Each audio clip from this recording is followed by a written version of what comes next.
থাকে। বহুত বহুত ধন্যবাদ। আজি মই আপোনালোকৰ ওচৰত আহিছোঁ এটা কথাৰ কাৰণে, এটা কথা শ্বেয়াৰ কৰিবৰ কাৰণে। এতিয়া সকলোৱে জানে যে জুবিন দা আৰু আমাৰ মাজত নাই, তো সেইটো কাৰণে মই এটা কথা শ্বেয়াৰ কৰিব খুজিছোঁ, মোৰ মনৰ কথা।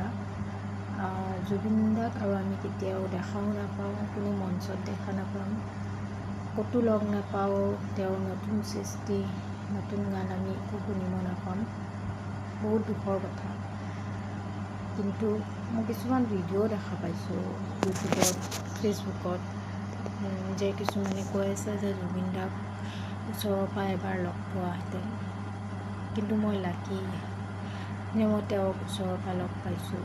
মই 2002 নে 4 কিজানি এটা এক্সপ'ত লগ পাইছিলোঁ জুবিন দাক। তো মই তেওঁৰ ওচৰলৈ গৈছিলোঁ আৰু তেওঁক মানে মোৰ এখন লগত কপি আছিলে, তো কপিখনত তেওঁৰ মই ছিগনেচাৰ লৈছোঁ, মানে অট'গ্ৰাফ। তো মই বহুত লাকি পাৰ্চন যে এটলিষ্ট মই সেনেকুৱা এজন বিখ্যাত পপুলাৰ মানুহক লগ পালোঁ।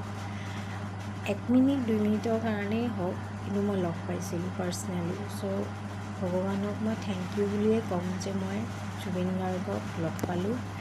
আৰু সেই জুবিন গাৰ্গ এতিয়া আৰু আমাৰ মাজত নাই, বহুত দুখৰ কথা। চ' মই এইটোৱে বিচাৰোঁ যে ভগৱানে তেওঁক কুশলে, তেওঁৰ আত্মা য'তেই থাকক, মানে কুশলে থাকে, তেওঁৰ আত্মাই যেন শান্তি পায়, তেওঁ অমৰ হয়, সেয়াই প্ৰভুৰ ওচৰত প্ৰাৰ্থনা কৰোঁ। আৰু ধন্যবাদ আপোনালোকক সকলোকে যে মোৰ ভিডিঅ' লাইক কৰিছে।